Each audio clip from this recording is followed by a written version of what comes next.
welcome on in to today's edition of Cubs Daily, presented by FanArch. My name is Steven Ryan. MajorLeagueBaseball.com released their final power ranking of the season. We're going to discuss where the Cubs fall on that list. We're going to look at the postseason picture entering play yesterday. There are only 3 games in the league, so not a lot of fluctuation and movement. We're going to discuss if this weekend series was a wake-up call against the Reds, and we're going to preview the Mets. And, it's not on here, but we're going to talk about Kyle Tucker probably a little bit more as well, because later today we're going to get some big implicating news, whether he's out for the rest of the season, etc., etc. So let's just hop right into it, ladies and gentlemen. Every week, MLB throughout the season releases a power ranking.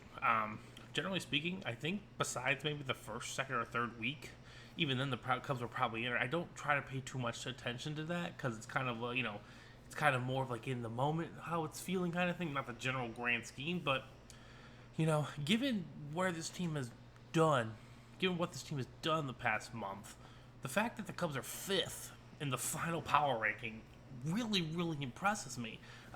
Again, when you think about this squad, they've had a very, very solid season. 2 more wins. They gotta win. They gotta win 2 out of 6, and they'll have won 90 games this year, which again is a 7-game improvement over the last 2 seasons. And again, good enough to clinch a wild card spot. Their magic number to clinch home field is at 4. We have the Padres result against the Brewers impending. That could get knocked down to 3 once that is done. So again, the fact that the Cubs are 5th. The thing that is alarming, though, is that they're the 4th best National League team. 4 of the top 5 teams in this power ranking are from the National League. 1 being the Brewers, 2 being the Phillies, 3 being the Dodgers, 4 was the Blue Jays, and 5 was the Chicago Cubs. And when you're playing baseball in October, the margins are razor, razor thin. Yeah, the Brewers are going to finish 6 or 7 games better than the Cubs. The Cubs have a better regular season record against the Brewers, right? The Phillies are going to, finish 5 or 6 games better than the Cubs. But again, over the course of 162, 5 or 6 games, it's not a major difference. It's not a major disparity. And especially given a best of 5 or best of 7 scenario, or even best of 3 in the wild card round, you really never know who's going to walk away with that. And the ball bouncing one way or the other could decide not only a series, but a postseason run. The way that front offices and general managers approach the offseason, it can change your total perspective on the team, etc., etc. I mean, you saw it a few years ago with the Rangers. They limped into the playoffs. I think they lost 5 of 8 or something like that. They weren't coming in hot. And then, they stole that series against Tampa Bay. Or no, we have Baltimore. I believe they won 2 of 3. And then they went on to win the World Series. The bats got hot. Adolis Garcia had one of the most memorable October runs that I could remember in recent memory. And look at that, the Rangers mashed their way to a title. I see a similar pathway for this Cubs team. Again, if Kyle Tucker can come back healthy, if Seiya finds his rhythm, right? Maybe PCA returns to somewhat of his first half performance. So, again, a lot of things to look at. Where the Cubs are ranked 5th, that's kind of where I have them. I have them better than most American League teams, even if they are just the wild card team. It's just the potential's there. It's just they haven't lived up to that potential consistently throughout the season. Now, speaking of the postseason, ladies and gentlemen, let's take a look at the postseason picture entering today. Again, there's only 3 games that was being played yesterday, so not a lot of implication. Yes, the Padres could gain a game, but they're not going to lose seeding over it, etc., etc. But let's take a look here. This is going to be the 2025 postseason, and, these are the matchups. This is what we've been talking about pretty much this past few weeks. I think the Cubs are going to match up with the Padres. And a best of 3 at Wrigley, anything is possible. Now, notoriously, the wind is known to have blown out during the, the summer months, right? But here recently, the wind has been blowing in August, so I'm not sure if it's going to flip course in October. And, again, the Cubs find a way to beat the Padres, and then they go to Milwaukee for a best of 5. So not a lot of travel in that sense. The Cubs, I think that series would go all 5 games, and, it's just going to come down who gets the most clutch hits, right? And it just seems that way that it's been the Brewers all season long. And then, I think as far as the Cubs could go, Again, if this Cubs team gets hot, I think they can compete with anybody. But the way it's kind of like playing out in my head, I think they could beat the Padres. That Brewers is going to be a coin flip matchup, best of five. If the Cubs beat the Brewers, I think the NLCS is kind of like a really, really good, like, hey, this team went really, really far. It's worth trying to extend Kyle Tucker, et cetera, et cetera. It's worth trying to bring back some pieces, find some upgrades here and there to really put this team over the top. So, again, that whole distinction, right? I mean, what's it in your opinion? Drop it in the comments down below. Where do you think they finish? I know a lot of people say the wild card. Is that a disappointing season to you? I know a lot of the goals was to win the Central, but how far do they need to go in the postseason for this season to have been a success for you? Again, we have not been to the postseason in 5 seasons, and again, those last 3 times we went to the postseason in the late 2010s, they weren't really doing anything. The team just kind of petered out. So the Cubs are kind of on the upward trend. We're building towards something. So curious to see how this postseason run plays out. And that kind of just goes into this, right? You just got swept by the Reds.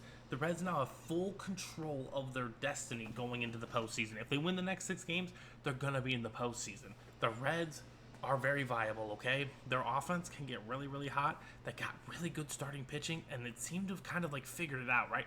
Hunter Green is legit, okay? Hunter Green is an absolute monster out there. You got to deal with him.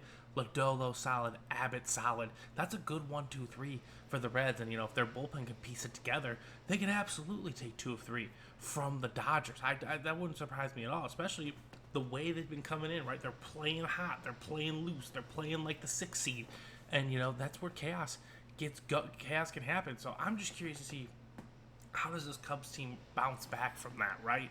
Generally speaking, after just 1 loss, the team has traditionally this season bounced back in a big way. I just don't know if we don't have that offensive punch, or it's just that's just baseball. Sometimes you get swept. But this Cubs team hadn't lost 4 games in a row all year.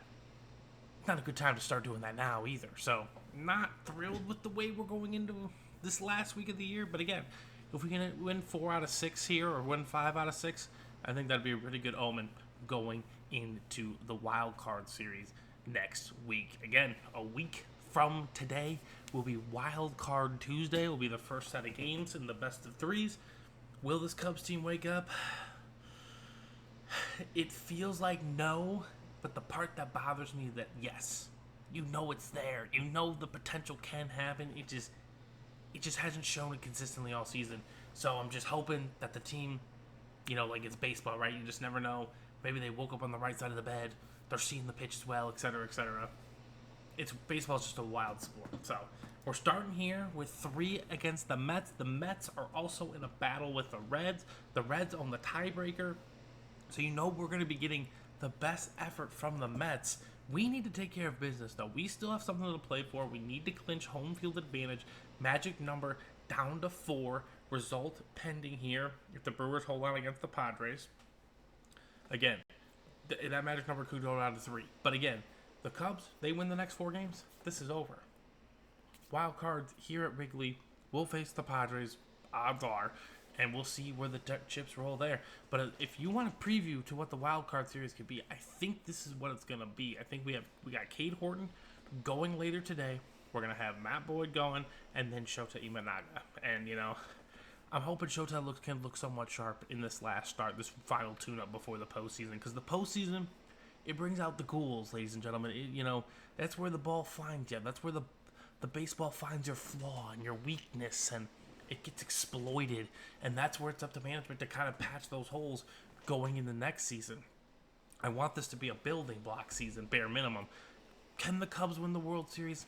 I don't think they have enough, but in this game, if you just get hot, if PCA finds a way to get hot, maybe PCA is born for October, right? You never know. Maybe Seiya is born for the playoffs. You just never know, and that's just how crazy this game can be. Baseball is one of those games. In the NBA, generally the best team wins. The NFL, generally the best team, one of the better teams wins. Baseball, you never, ever know. Hockey can kind of go the same way too sometimes. I've definitely seen 8 seeds get hot in hockey, but baseball, that 6th seed can absolutely find themselves in a World Series and maybe change the perspective on their franchise's course over the next few seasons. So that's what it's going to really be for this Cubs team, right? If we go to the wild card and lose, what happens on that front? If we go to the DS and lose in 5 to the Brewers, do we feel like we're on the doorstep, right? Do we extend Kyle Tucker and make other moves to help give him more support and develop this pitching staff more? These are the questions that we're going to be breaking down all off season long right here on Cubs Daily. So again, if you're enjoying the content, make sure you hit the like button, subscribe to the channel, and again, I appreciate every single one of you. I hope you all have an absolutely fantastic day, and we'll talk soon.